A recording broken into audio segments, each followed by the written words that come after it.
Bienvenidos a Foro Interamericano de La Voz de América. Les saluda Patricia Dalmací.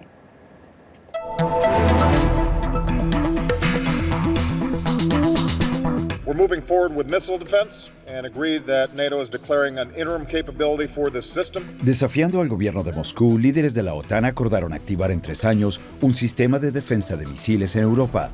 Por otro lado, si bien la alianza se comprometió a retirar sus tropas de Afganistán para 2014, el presidente Barack Obama advirtió que existe el peligro de un resurgimiento del Talibán en ese país luego del repliegue militar. Gracias y bienvenidos. Estimados recientes señalan que para 2015 el poder adquisitivo de los 52 millones de hispanos que viven en Estados Unidos los convertirá en la 9ª economía más grande del mundo. Por otro lado, en pocos años serán la mayoría étnica nacional. ¿Qué representa este cambio para el futuro del país? Organizaciones católicas demandaron a la administración de Barack Obama por violar la libertad de credo, garantizada en la primera enmienda de la Constitución, al pretender que todas las pólizas de seguro médico cubren el uso de anticonceptivos.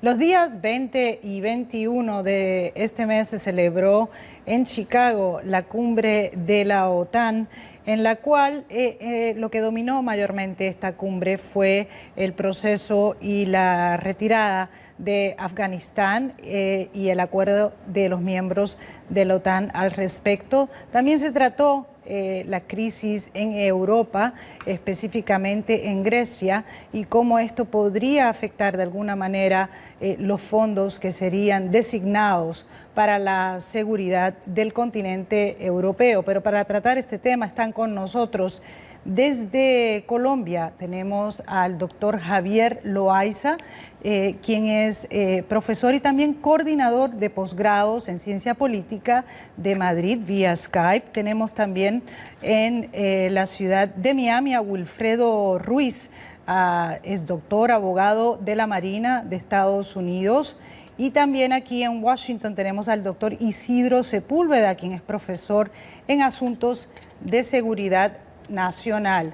Muchísimas gracias por acompañarnos en el día de hoy. Vamos directamente a la ciudad de Bogotá vía Skype para ver si el doctor Loaiza nos puede responder cuál es la evaluación o la valoración de esta cumbre en Chicago. Bienvenido. Buenos días, Patricia. Un saludo para todos desde aquí, desde Bogotá. Muchas gracias por la invitación. Y bueno, yo creo que la cumbre realmente no pudo resolver los temas que tenía que resolver. Finalmente, el presidente Obama impulsó forzar la retirada final al 2014, pero además ese es un problema gravísimo, porque ¿cómo van a hacer los países de la OTAN para retirar 100.000 soldados con todo el equipamiento bloqueados por Pakistán, que no quiere abrirle las rutas, y por las otras vías que no hay? Todos sabemos que Afganistán no tiene salida al mar. Y encima de eso, pues, que no está aprobada la capacidad de los 200.000 soldados y 150.000 policías afganos para hacer frente a los ataques de los talibanes. Ya el propio presidente, pues, como tú lo mencionabas, lo decía, el propio presidente Obama lo decía. Y sumado a eso, claro, si en el componente militar no tiene un peso muy grande, pero políticamente sí, la decisión del nuevo presidente de Francia, pues también pone la situación muy complicada. Eso, de una parte, sobre el tema, que es lo que básicamente copó la discusión de este encuentro, de esta cumbre.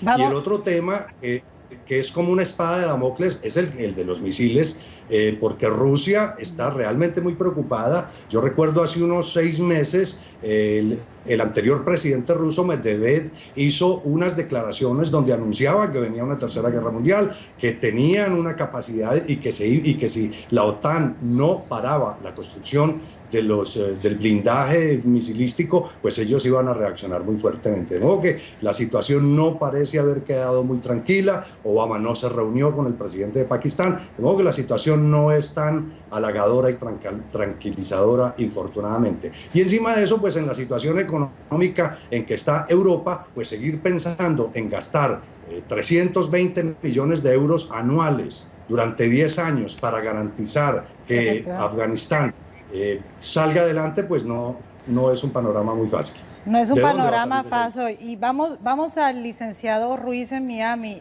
Licenciado Ruiz, ¿qué piensa usted lo que acaba de mencionar en ese sentido el doctor Loaiza de las rutas de escape de Afganistán hacia Pakistán y la falta, digamos, de colaboración en estos momentos en las relaciones donde se han enfriado un poco las relaciones entre Estados Unidos específicamente y Pakistán? Sí, bueno, significa un problema de orden mayor, como dijo el doctor. ¿Por qué? Porque esta cantidad masiva de equipamiento militar lo deben sacar por tierra y embarcarlo en algún puerto. Y la manera más, la logística más barata y eficiente definitivamente es por Pakistán, que sabemos que tiene un problema de enfriamiento de las relaciones o congelamiento de las relaciones con Estados Unidos, precisamente porque en un ataque murieron decenas, hecho por los Estados Unidos, murieron decenas de soldados pakistaníes y eso creó una fricción porque Pakistán esperaba algún tipo de excusa que no se ha dado al día de hoy. Eso presenta un problema mayor, al igual que la recién elección de François Hollande, que hoy precisamente se encuentra en Afganistán en una visita sorpresa, con sus tropas asegurando o verificando el compromiso que había hecho de que a finales de este mismo año 2012 retiraría las tropas de combate de Afganistán. La cumbre de la OTAN ha sido un fracaso, entre otras cosas porque los países no se pudo lograr un compromiso firme de los países, y es muy entendible ante la crisis financiera que enfrenta Europa, ningún compromiso en cuanto a cuánto de sus recursos financieros van a asignar por los próximos años a Afganistán para sostener una fuerza de seguridad, de policía y de soldados y militar que es muy ineficiente por su alto grado de analfabetismo que existe entre sus filas y un alto grado de deserción y falta de lealtad con el compromiso de las tropas. Hay un problema de seguridad de orden mayor, una desconfianza con el gobierno de Karzai por el alto grado de corrupción eso nos lleva a una pregunta. Es muy fácil predecir. Eso nos lleva a una pregunta, licenciado Ruiz, disculpa la interrupción. Doctor Sepúlveda, eso nos lleva a, primero, a la fortaleza o no de la alianza, ¿no?, de la OTAN, y número dos, ¿cómo deja eso al talibán y la dominancia del talibán? Ya sabemos, según los informes, que está en un 72% del país. En primer lugar, creo que discrepo de forma ostensible con las interpretaciones que mis compañeros han realizado anteriormente.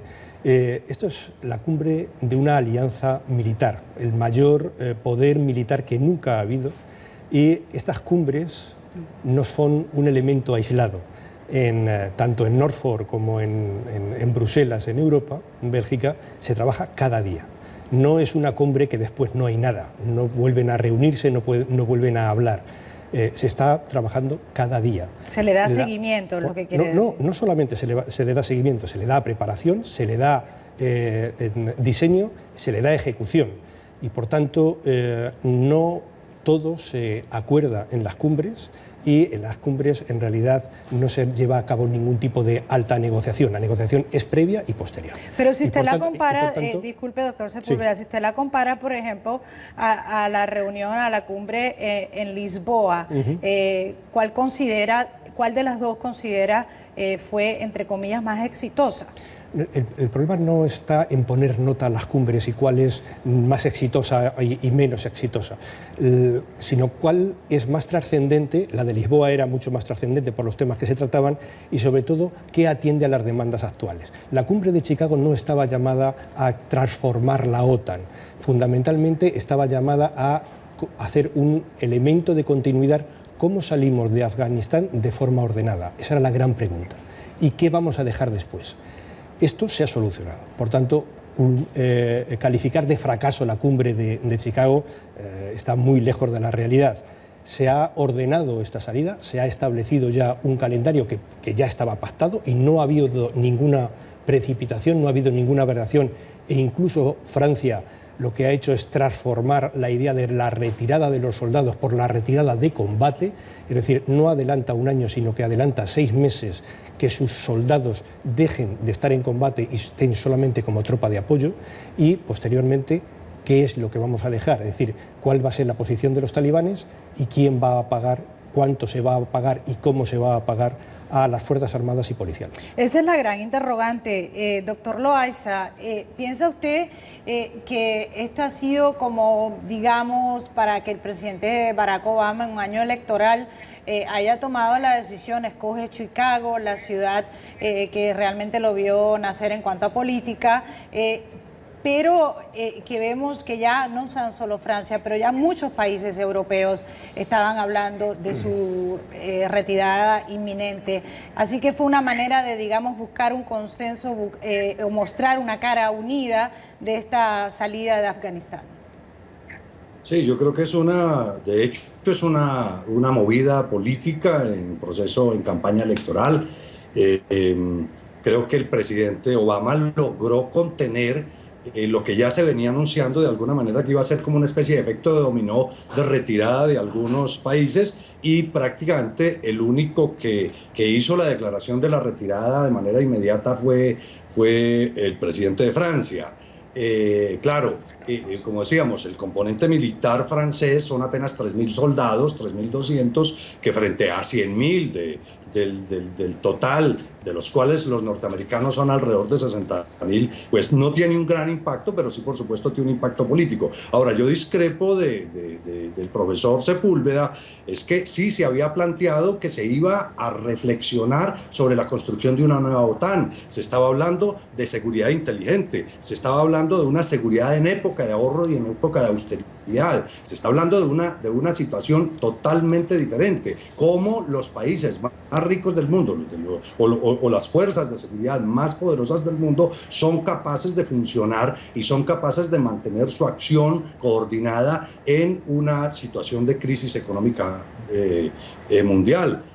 De modo que yo sí creo que era salvo para el tema de Obama, pues, que mandó el mensaje que la guerra ya no es necesaria y que hay necesidad de terminarla, pero sin embargo persisten las dificultades.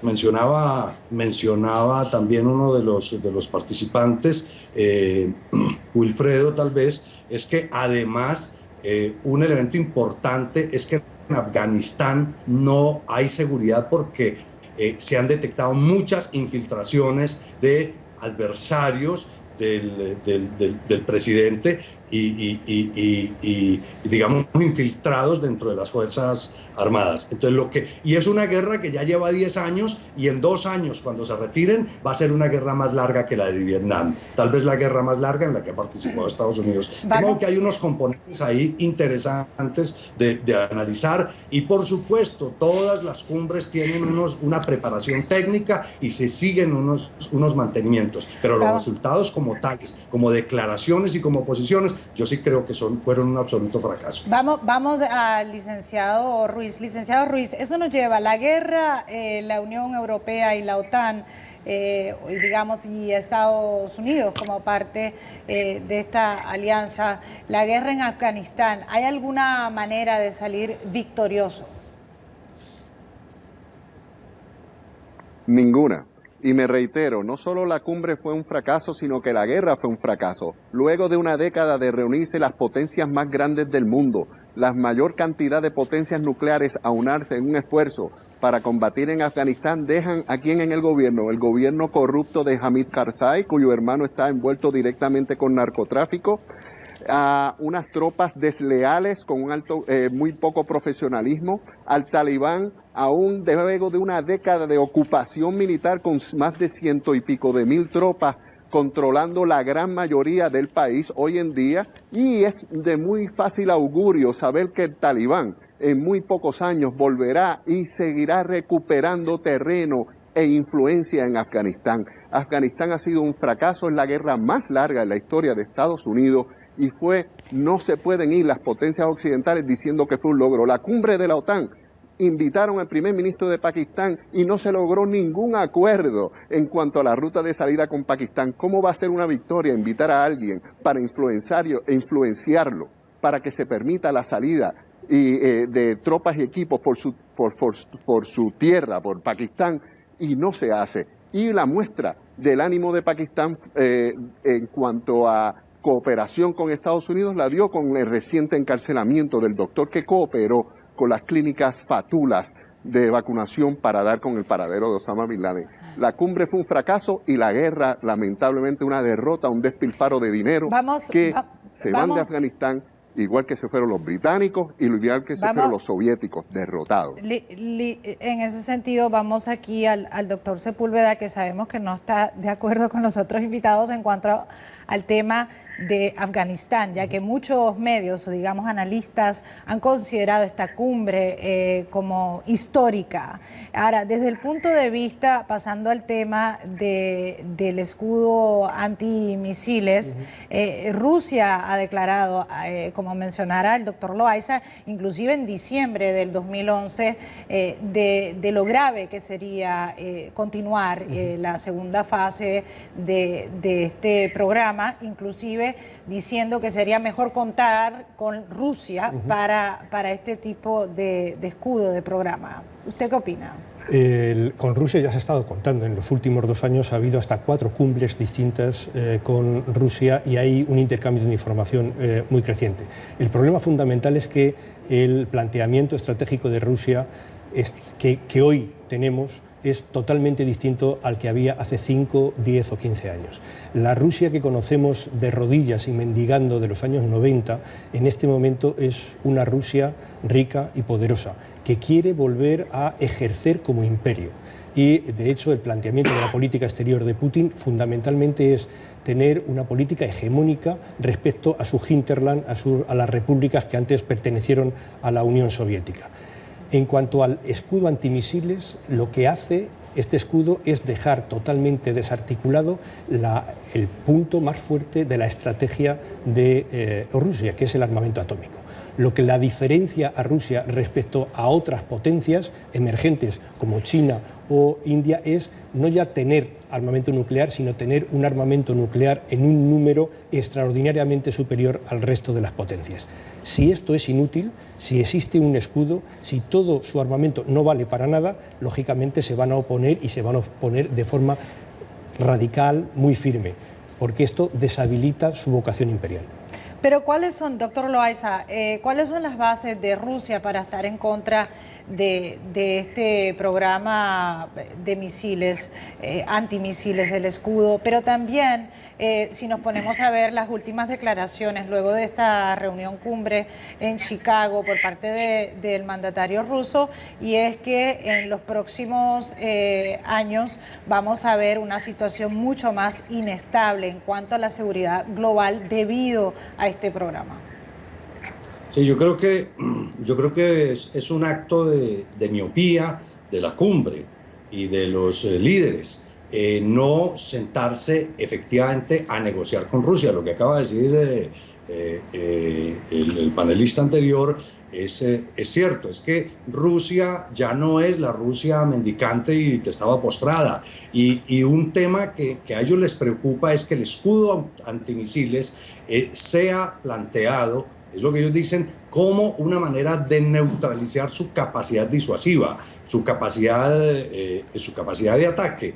Y claro, en las discusiones en la OTAN se dice que no, es que es para prevenir lo de Pakistán y lo de Corea y lo de no sé qué y lo de esto y lo otro, pero Rusia es un actor y si no hay acuerdos con Rusia, podemos entrar en unos 2-3 años en una fase de una nueva Guerra Fría. Y creo que el mundo no está para eso. Creo que el mundo de hoy, el mundo del siglo XXI, no está para disputas de esa naturaleza entre nacionalismos, viejos nacionalismos, armados nuclearmente para tener una espada de Damocles con una capacidad de destrucción del planeta. De modo que ahí hay un tema bien complicado que necesitan sentarse efectivamente a resolver. Claro, hay quienes dicen es que son bravuconadas de Rusia porque Rusia tampoco tiene la capacidad de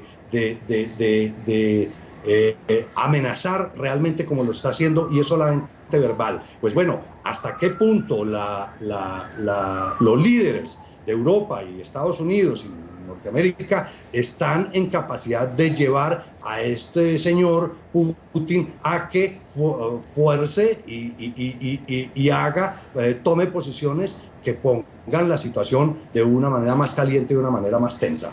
Licenciado Ruiz, en cuanto a su valoración, no tan solo el tema del escudo antimisiles y el acuerdo y el continuar con la fase y los problemas que esto podría causar en las relaciones que acabamos de escuchar a nuestros panelistas con Rusia y la seguridad global, pero en cuanto a la alianza en sí, ¿qué considera han sido los éxitos y fracasos de este organismo, de esta entidad? No, yo creo que ha sido exitoso en la medida que desde su fundación ha mantenido la región en paz, ¿verdad? Ha servido de contrapeso a Rusia luego de la inestabilidad, luego de la disolución de la Unión Soviética, ha servido de mantener el orden y garantizar la paz en la región. Es precisamente bajo esa misma premisa la que es un poco cuestionable esto. Trastocar este balance de poder que ha servido y ha sido probado porque sirve y es efectivo por decenas y decenas de años.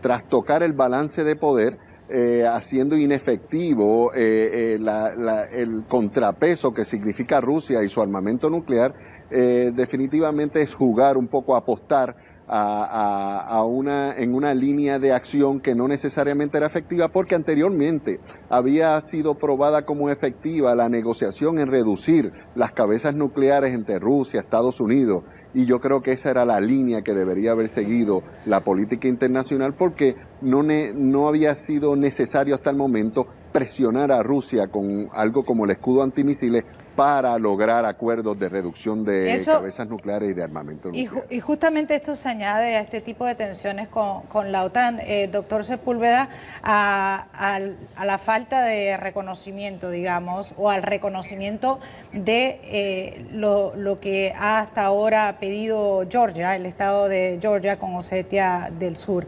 ¿Qué piensa usted si esto ha sido de alguna manera, todos estos elementos, lo que va eventualmente a llevar a mayores fricciones con Rusia y la OTAN?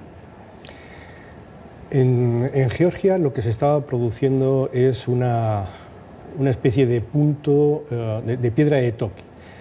Rusia podía seguir perdiendo o hegemonía, o Rusia ponía pie en pared y decía hasta aquí hemos llegado. La idea de construir una gran base naval OTAN en Georgia fue para Moscú un punto de no retorno. No se podía permitir esto y precisamente por eso hace ahora casi 2 años se produjo la invasión de Osetia del Sur y desde este momento tiene una especie de protectorado. Lo que ocurre con Rusia fundamentalmente es que está poniendo de forma sistemática en pie un nuevo concepto estratégico.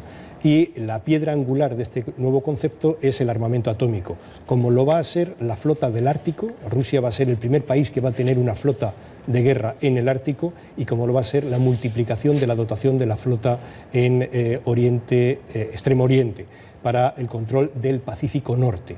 Esto es extraordinariamente importante para el balance de poder mundial y para el balance de poder incluso a escala marítima comercial. quien controla las rutas tiene garantizado el paso por estas rutas. No es solo una cuestión de pesar misiles o de quién tiene la razón en una mesa de negociación. Lo más importante es al final quién controla las rutas económicas. Todo está en juego, tanto la hegemonía en el continente euroasiático como, por supuesto, la hegemonía en el comercio mundial. Bueno, y continuaremos aquí, por lo menos en Foro Interamericano, analizando este tipo de conflictos y cómo se van desarrollando, no tan solo entre la OTAN y Rusia, pero estratégicamente con Europa. Y le agradecemos al doctor Javier Loaiza, politólogo y coordinador posgrados en ciencia política vía Skype desde Bogotá. También le agradecemos al doctor Isidro Sepúlveda, profesor en Asuntos de Seguridad Nacional aquí en Washington, y al licenciado Wilfredo Ruiz, abogado de la Marina de Estados Unidos. Muchísimas gracias por estar con nosotros en Foro Interamericano. Ahora hacemos una breve pausa, no se retiren.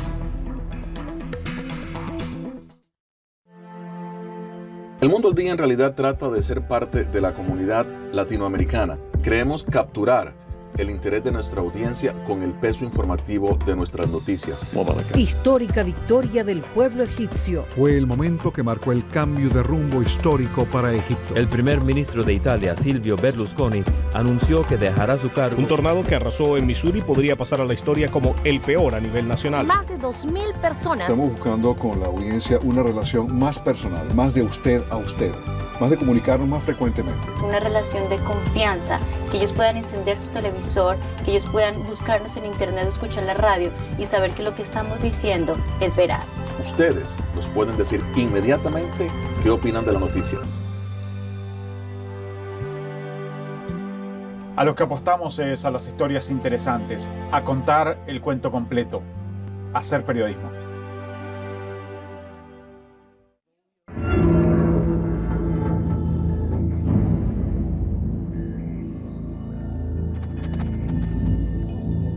De todas las formas de abuso infantil, la más aceptada socialmente es esta.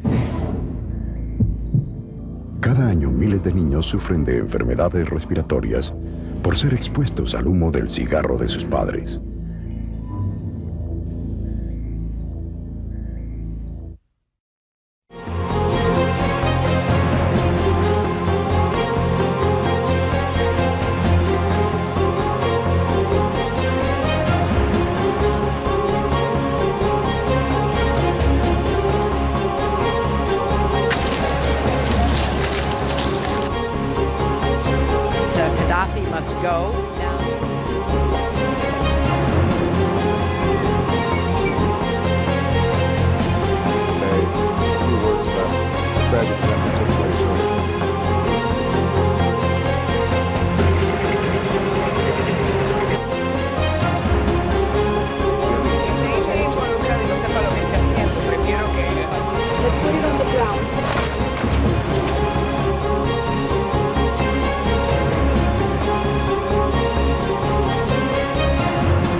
Según cifras oficiales, los latinos representan el sector de la población de Estados Unidos que más crecerá en el próximo quinquenio. Y si bien en varios estados ya son la mayoría, en menos de una generación lo serán en todo el territorio nacional.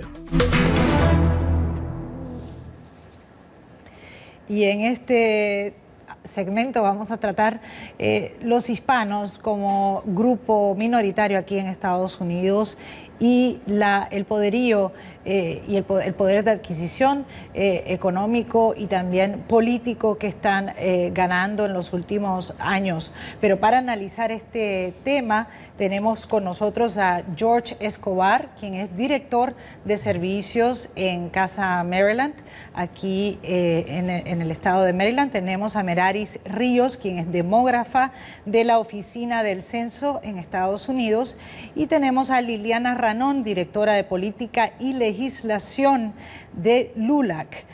Muchísimas gracias por estar en Foro Interamericano.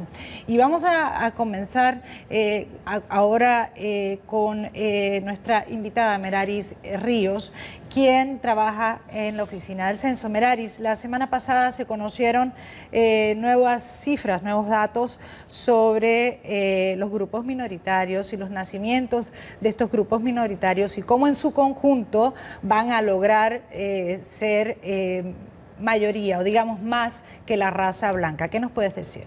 Bueno, como vieron, según los estimados de población del 2011, la población minoritaria alcanzó los 114 millones en los Estados Unidos, lo que representa aproximadamente una tercera parte de la población en los Estados Unidos es una población minoritaria.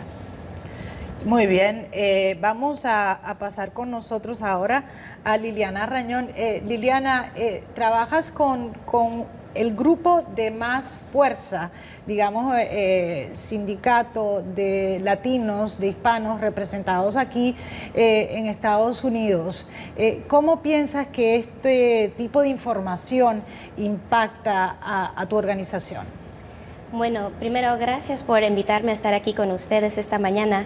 Y esta información es muy importante para nosotros porque nos ayuda a hacer nuestro trabajo a términos de, como ahora mismo vamos a estar preparándonos para las elecciones, nos ayuda mucho a entender el poder que tenemos como latinos para poder registrarnos para votar y también para tener el impacto el día de las elecciones. También nos ayuda mucho a poder servir mejor a nuestra comunidad para poder darle los servicios adecuados, pero también para entender dónde es que estamos localizados. Normalmente estamos localizados al sur del país y también hacia el norte en las costas, pero ahora estamos viendo los cambios que son drásticos y también tenemos que entender cómo es que esos servicios se van a tener que cambiar y también adaptar para servir a la comunidad. Ok, muy bien. Desde el punto de vista local, ¿no es cierto? Liliana nos ha dado más o menos una observación a nivel global, digamos nacional. ¿Qué nos puedes decir desde el punto de vista local, aquí en el estado de Maryland, donde hay muchos hispanos? No, claro que sí. Primeramente, muchas gracias por invitarme al programa. Bueno, nuestro enfoque para nosotros y lo que más nos concierne es el porcentaje de inmigrantes que se está convirtiendo, que se está naturalizando y está participando en la política y están creando poder político en sus propias comunidades. Aquí en la región metropolitana de Washington, que básicamente se compone de Virginia, Maryland y Washington, D.C., estamos viendo que alrededor de solamente el 15, 16, entre el 15 y el 20% de los residentes permanentes elegibles se están convirtiendo a ciudadanos. Eso para nosotros es muy problemático porque estamos viendo que hay mucha gente que llega a este país que no está participando cívicamente y no está participando de una manera completa y comprensiva en la política local. Nosotros hemos desarrollado una variedad de programas para facilitar ese proceso un poquito más. Hemos visto que en los últimos 3, 4 años ha aumentado la cuota que pide el gobierno federal para mandar, cuando uno manda su solicitud para ciudadanía, ha incrementado como del 50%, ahora ya es alrededor de $700 para solicitar ese trámite y se han puesto una variedad de barreras, especialmente ahorita el clima antimigratorio que especialmente se está viendo en este tiempo político. Los republicanos están saliendo con muchos mensajes antimigrantes y están realmente intimidando a los latinos y al inmigrante a participar más cívicamente en sus comunidades. Entonces, para nosotros es algo que estamos luchando muy fuerte, trabajando con las comunidades para asegurarnos que ellos participan en la política local. Y vamos a Meraris, acabando de escuchar lo que nos ha dicho George, En cuanto a la población hispana en Estados Unidos, ¿tú me puedes dar algunos detalles? Lo último que se conoce es que hay unos 52 millones de hispanos aquí en Estados Unidos. Eso es correcto. Según nuestros últimos datos, que son los datos estimados de población que se llevan a cabo anualmente, luego de cada censo, se encontró que la población hispana, como mencionas, alcanzó los 52 millones y nuevamente es el grupo, ¿no?, que presentó el crecimiento más acelerado. En el último año la población hispana creció en un 3.1% y mayormente este crecimiento se debe al incremento natural, es decir, en su mayoría a los nacimientos de esta población. Alrededor de 1 de cada 4 nacimientos en los Estados Unidos se debe a la población hispana. ¿En qué estábamos escuchando lo que estaba mencionando en ese sentido sobre los estados donde se encuentran este crecimiento de poblaciones? ¿Nos puedes dar más detalles? Bueno, cuando miramos en términos numéricos, encontramos que el estado de California sigue siendo el estado con el mayor número de hispanos. En el último año también es el estado con el mayor crecimiento numérico. Y con esto estamos hablando que hay alrededor de 14 millones de hispanos en los Estados Unidos residen en el estado de California. Sin embargo, aquellos de mayor crecimiento no necesariamente son los estados tradicionales, es decir, California, Florida o Nueva York, sino aquellos estados que encontramos en el sur, por ejemplo, Alabama, Carolina del Sur, Kentucky, entre otros. En ese punto, en cuanto si fragmentamos, digamos, esta población hispana, ¿cuál es el grupo de hispanos de mayor número o de mayor número creciente? Bueno, de mayor número, como muchos ya sabemos, no es la población mexicana, seguida por la población puertorriqueña. Sin embargo, no necesariamente este es el grupo que ha presentado el mayor crecimiento.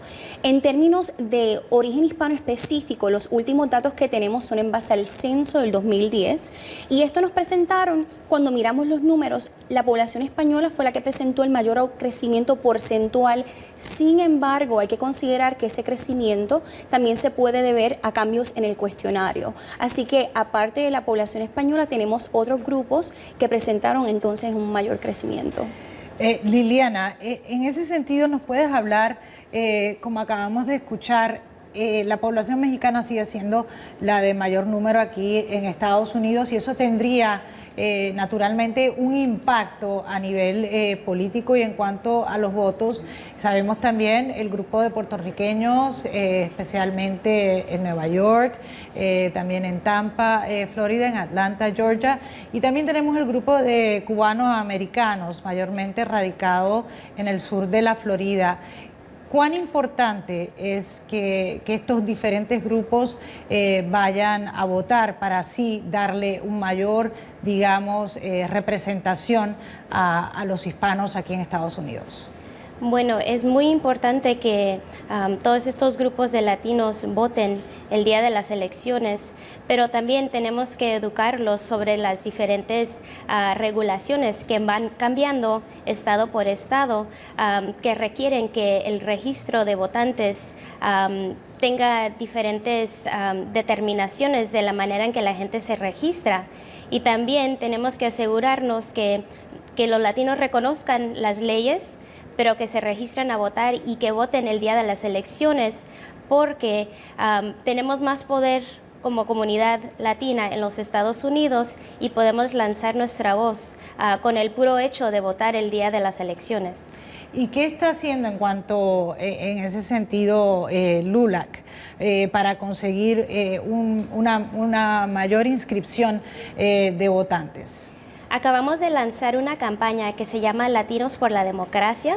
Estamos trabajando en colaboración con la Federación Hispana y con LACLA, y son organizaciones de diferentes tipos de grupos. Nos estamos enfocando en los estados que mencionaste hace rato, en Georgia, Alabama, en Ohio y también en la Florida, para asegurarnos que en esos estados donde tenemos latinos que se han mudado, que reconozcan que las leyes en esos estados son diferentes que en California, por ejemplo, para registrarse y también para votarse. Y también nos estamos enfocando en los estados tradicionales como California, Texas y Nueva York, para asegurarnos que los latinos continúan expresarse y votar el día de las elecciones. George, eso nos lleva a dos puntos. No es tan solo esa inscripción de la cual tú estabas hablando para votar y tener una mayor representación en el gobierno, pero también hay un estudio, el estudio Nielsen de mercadeo, y que habla que como segmento los hispanos gastan mucho más dinero que el resto de la población, lo que también desde el punto de vista económico le da cierto poder, ¿no? No, por supuesto, y a veces ahí se ve que las corporaciones y las entidades privadas están respondiendo de una manera más dramática y más rápida que el gobierno, que es una cosa que hemos visto en muchas otras etapas, ¿no? Ahora, hace 10, 15 años, ¿cuántas veces uno encendía la televisión y veía un comercial como hasta de Coca-Cola, de cualquier otra entidad multinacional que aquí en este país no hacían ese comercialismo en español?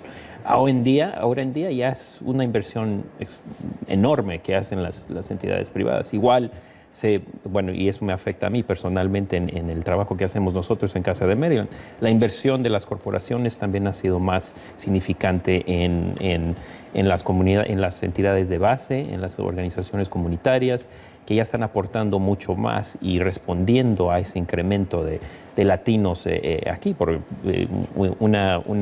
Un ejemplo son los bancos, que han reconocido que si no responden a esta demanda de la comunidad latina, o sea, sus números en términos de cuentas bancarias y todo van a sufrir. Ellos en realidad están respondiendo de una manera más rápida que vemos a veces que el gobierno, ¿no? Ahorita estamos viendo un aumento de deportaciones en el gobierno. Estamos viendo todavía un partido que todavía tiene muchos mensajes antiinmigrantes que todavía no se ha actualizado y no se ha puesto al día en la realidad, que ahora ya vamos a ser una mayoría próximamente, y eso implica que hay que responder de una manera efectiva. Meraris, brevemente, ¿cómo o qué grupo de hispanos, qué segmento de la población va a tener mucho más impacto en cuanto a si medimos por los factores de educación aquí en la sociedad norteamericana? Bueno, de acuerdo a nuestro último reporte, que es en base al % de la población que tiene el nivel de título de bachiller o grado más alto, lo miramos por raza y origen hispano. Se observó que entre los grupos hispanos, el grupo con el mayor porcentaje de título de bachiller o grado más alto en la población de 25 años o más fue aquella de origen venezolano. Increíble, y es un dato que verdad, no teníamos conocimiento, pero a nuestros invitados, George Escobar, director de servicios en la Casa Maryland, a Meraris Ríos, demógrafa de la Oficina del Censo aquí en Washington, y a Liliana Rañón, directora de Política y Legislación de LULAC. Gracias por estar en Foro Interamericano, y si usted desea saber más sobre este u otros temas del programa, visita nuestra página de internet boanoticias.com. Hacemos una pausa, no se retiren.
Genocidio y de ecocidio.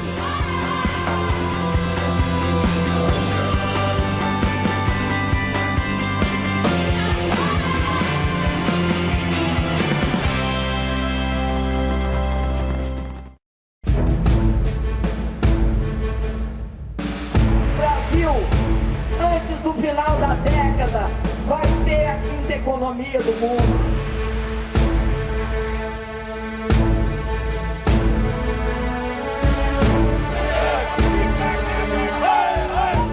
Nadie se engañe, esto fue un intento de golpe de Estado fracasado.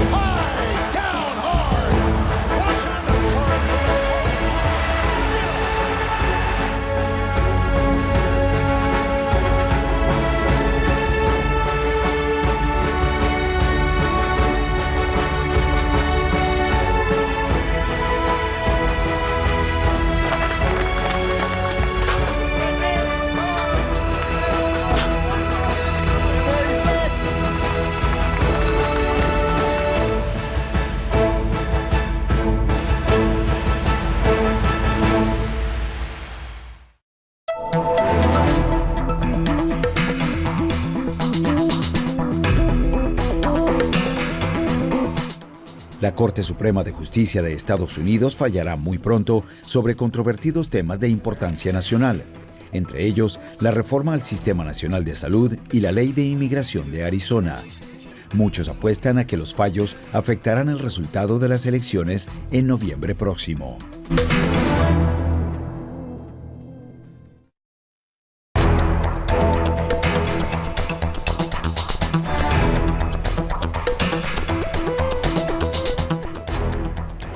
En el día en que el aspirante presidencial republicano Mitt Romney se dirigió a los votantes latinos en una reunión en la capital de Estados Unidos, una encuesta mostró que tiene mucho trabajo por hacer para ganar el respaldo de ese sector. De acuerdo con una encuesta de NBC News, Wall Street Journal y Telemundo, el 61% de los votantes latinos registrados apoya la reelección del presidente Barack Obama, en tanto el 27% apoyó a Mitt Romney, el hombre que encabeza el conteo de delegados en las primarias del Partido Republicano. Pero para analizar este y otros temas, tenemos a Jenice Fuentes, estratega demócrata, y Adolfo Franco, estratega republicano. Muchísimas gracias por estar con nosotros. Encantado. Jenice, ¿cómo reaccionas a este encuentro aquí en Washington, ¿no? De Latino Coalition, en el cual Romney le habló directamente a los hispanos, habló sobre el tema de educación, pero las encuestas no acompañan este enfoque que le está dando ahora el Partido Republicano? No, claro, porque no sé exactamente cuál es la estrategia. Adolfo nos va a hablar muy de cerca sobre esa estrategia de llegar a ese pueblo latino. Sabemos que las encuestas hasta ahora están muy atrás con los números entre los latinos en la nación, ¿no?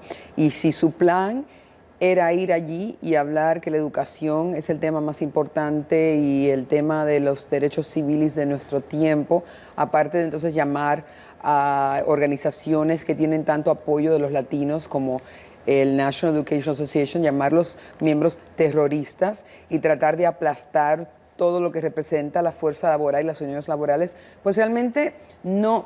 Porque si te fijas, la composición de la membresía de estos grupos es mayormente demócrata y latina. Así que no sé exactamente cuál es la estrategia, a qué tipo de latino le está tratando de llegar con ese mensaje. No lo entiendo realmente, pero Adolfo nos va a explicar. Bueno, yo creo que lo que está haciendo Romney es llegar no solamente a los latinos, pero a todos los norteamericanos con el mismo mensaje. El mensaje que las políticas de este presidente en términos económicos, tanto como educación, no han funcionado. La razón que ha atacado, yo comparto el punto de vista, es fuertemente a los sindicatos controlados por los demócratas, que es la Asociación de Educación Nacional, que siempre han votado, como dice Denise, por el Partido Demócrata, que siempre ha sido, desde el punto de vista mío, casi un organismo controlado por ese partido. Yo creo que es justificado. Ahora, lo que ha dicho Romney es que tenemos un récord en términos de educación fracasado.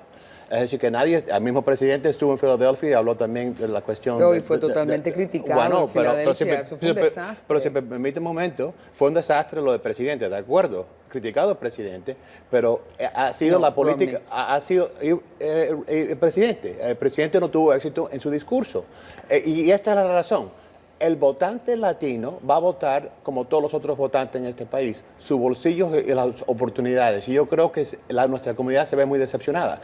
Estas cifras, Patricia, muestran el reto que nuestro partido siempre ha tenido con nuestra comunidad. Nunca hemos recibido ni 50% de voto latino por unas cuestiones socioeconómicas en este país.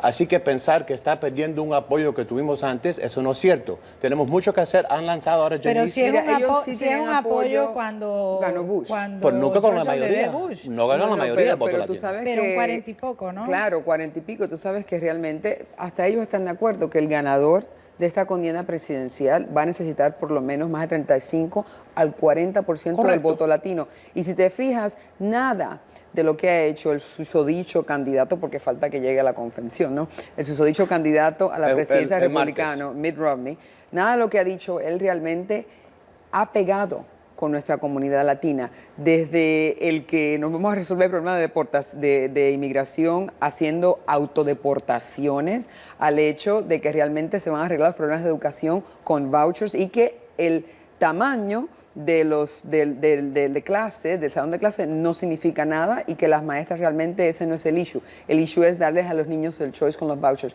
Esos son temas que realmente, por más populares y por más que tú, como candidato, los creas en ellos, no es un tema que realmente está llegando a esa comunidad. Y el tema de inmigración no lo ayuda en lo absoluto. Y los advisors que tiene de inmigración, que son realmente esas personas famosas en nuestro país por ser odiosos a los inmigrantes, ellos no ayudan en nada, como Arpaio y el otro. Arpaio, pero en ese sentido, Adolfo, el tema de inmigración, pero ¿no será que, por ejemplo, Marco Rubio, que se sigue este nombre resurgiendo cada vez más, especialmente luego de esta reunión del Latino Coalition, que Marco Rubio está reuniéndose con demócratas, está haciendo, tratando de mostrar una cara bipartidista y está haciendo una propuestas propuesta de en sueño cuanto al tema migratorio? Claro. ¿Eso va a ayudar a Romney? Bueno, yo creo que sí. Ahí salió una encuesta ayer en la Florida donde tenemos la mayoría del voto latino en ese estado y no solamente son cubanos. Así que en la Florida, y si es Marco Rubio el candidato supuestamente en este sondeo, el margen aún es más grande. Así que ya está por delante Romney, un estado clave con muchos latinos, que es la Florida. Así que muestra la capacidad que tiene Romney y nuestra comunidad. Ahora, lo que no quieren hablar ellos es de la economía. Inmigración, inmigración, inmigración. La mayoría de los votantes, francamente, son, por supuesto, yo espero que sean ciudadanos de nuestro país y que estén aquí legalmente. Esas personas están votando el bolsillo. Y ese es el tema fundamental. La cuestión, yo lo he dicho muchas veces en este programa, Patricia, migratoria, y acuérdate de Janice, una reforma comprensiva se va a llevar a cabo con un presidente republicano. Eso es cierto. Lo intentó 2 veces George Bush, lo hizo Ronald Reagan, y no, la promesa está vacía. Es un presidente que cumplió con una promesa, deportaciones. Él sí tiene el récord de deportaciones. Así que un presidente con mucha retórica, pero pocos hechos. Janice. Mira, me alegra que hayas traído el tema de Marco Rubio, porque lo que él está haciendo de cierta manera es brillante y de cierta manera representa un gran dolor de cabeza para los republicanos, porque fue exactamente en el Senado donde se colgó el Acta Dream y fue exactamente en el Senado donde realmente no han habido los votos para ningún movimiento realmente real para promover ningún tema de inmigración que sea realmente contundente. Y él, pues realmente ha dado la cara, he dicho presente, y eso vale mucho. Hay que ver si lo que él va a traer, que no es el acta sueño como tal, es una cosa watered down, obviamente, no permite una versión de eso. Si eso pasa en la Cámara, realmente le representa al Partido Republicano, si eso pasa en el Senado, le representa al Partido Republicano en la Cámara un gran desafío y un dolor de cabeza, porque entonces se queda él con la papa caliente en términos del partido. Él dio la cara por su partido y les ayudó, como dicen los americanos, a save face. Pasaron. Ponte que eso pase, ¿no? Ponte que lo aprueben en el Senado. Entonces se van a quedar guindando en la Cámara de Representantes, que es controlada por republicanos. Yo no veo como Lamar Smith o Boehner, el speaker, el portavoz de la Cámara, va realmente a permitir ese voto. Pero ese realmente es el desafío. Un año electoral. Obviamente, Marco Rubio sabíamos la postura de él en cuanto a inmigración y su apoyo a la ley de Arizona. Y este cambio ha sido un cambio estratégico, político, por razones eleccionarias. Bueno, no es un cambio por razones electorales. Los republicanos, muchas veces, Denise sabe esto, han apoyado el Dream Act, que es la propuesta de sueño en el pasado. Las únicas reformas y únicas propuestas han sido republicanas. El único éxito ha sido John McCain y George Bush. Ahora, una cosa curiosa aquí, Patricia, que los medios de comunicación nunca han enfocado una cosa. Johnny sabe los procedimientos muy bien, cómo funcionan en Congreso. Enmiendas que se llaman píldoras en inglés de veneno. Barack Obama fue la persona que hundió la reforma migratoria en el 2007, cuando votó en contra de una enmienda que iba a permitir los trabajos de sus huéspedes. Tenemos una coalición de conservadores y liberales, y a consecuencia de los sindicatos que están opuestos, que es uno de los sectores que apoya más al Partido Demócrata, fue Barack Obama el arquitecto en contra de la reforma migratoria en este país. Janice, eso es cierto. Janice, y ahora pasamos a este tema, veo que no estás de acuerdo, pero la Corte Suprema ahora en este mes de junio puede ser que emita fallo sobre lo que le llaman muchos el Obamacare, bueno, la reforma de salud impulsada por el presidente Barack Obama, pero también sobre la ley de Arizona. ¿Cuán importante van a ser estos fallos, decisiones en la medida que van a afectar las elecciones, la campaña? Bueno, yo creo que nos puede ayudar realmente, porque si se perfila, si viste los transcripts de lo que se discutió en la Corte Suprema y viste la prensa durante esas semanas, fue hace como 3 semanas, realmente se perfila que quizás la Corte se va a identificar, ¿no?, con la ley y va a permitir que se siga haciendo esto. Y lo que no se discutió y lo que realmente moviliza al votante latino es la manera en que no se perfila y no se discute los derechos de estos inmigrantes y de estas personas que están siendo impactadas, como que la Corte y todos los que están a favor y en contra de la ley, porque todos están, si ves los transcripts, todos están, nadie es inocente de esto. Nadie trajo a colación el tema de la humanidad o la falta de humanidad de esta ley y cómo realmente debe ser el trato de este inmigrante, documentado, indocumentado, no importa, que es un ser humano igual. Y yo creo que eso, la decisión que baje, que se sospecha va a ser negativa para nosotros. Los estamos a favor y en contra de esa ley y a favor de que se respeten los derechos de los ciudadanos. Realmente va a motivar a ese voto, porque ese voto, si te fijas en las encuestas de Arizona específicamente, la mayor parte de los que cuando se han hecho la pregunta si esta ley es humana, si estás de acuerdo con la manera en que esta ley hace lo que se llama profile y decide que porque tú te ves, tú no, pero que yo me veo media latina y tú no, a mí me van a preguntar y me van a parar, me van a detener eso no es lo que dice hasta la ley, que yo no pueda realmente producir evidencia. Sí, your papers please or we detain you, you know how it is. Sí, y no necesitan causa probable, solamente tengo una sospecha. ¿Qué es la sospecha? Bueno, es como tú te ves menos latina que yo, a mí me van a parar y a Adolfo también lo van a parar. Pero que ese trato realmente es lo que el votante en Arizona, donde se han hecho las encuestas, está en contra. Y realmente es una cosa muy incendiaria, es un tema muy apasionado que realmente cuando sale esa decisión... ¿Pero tú crees en ese sentido, Adolfo, que va a estimular, dependiendo de la decisión, va a estimular más al votante que tiende a ser demócrata o aquel republicano mucho más conservación que está a favor de la ley de Arizona? Bueno, voy a decir dos cosas. Con relación a las dos, la pregunta tiene que ver con cuidado de salud y también la ley de Arizona. Si el fallo de la Corte Suprema es desarmar ambas iniciativas, va a ser un tremendo fracaso para el presidente Obama. En primera instancia, el cuidado de salud ha sido la legislación clave de toda su administración. Todas las indicaciones, vamos a ver, la decisión de la Corte es que por lo menos se va a modificar, si no declarar no constitucional esa ley. Así que sería un tremendo paso atrás, ya que la mayoría de nuestro pueblo está en contra de esa ley. La ley de Arizona también refleja, desde el punto de vista mío, no es eso lo que dice Janice, la ley de Arizona, por supuesto. Uno tiene que tener una razón que es una infracción, no la apariencia de una persona. Eso es lo que suponen ellos que se va a hacer. También basadas en las preguntas hechas, y todos los comentaristas, y soy abogado, sobre lo que se ha hecho en la Corte Suprema, me parece que el gobierno hizo un papel muy, muy flojo y ha sido fuertemente criticado. Todas las indicaciones, aún la de Sotomayor, es que van a apoyar por lo menos algunos aspectos de esa ley.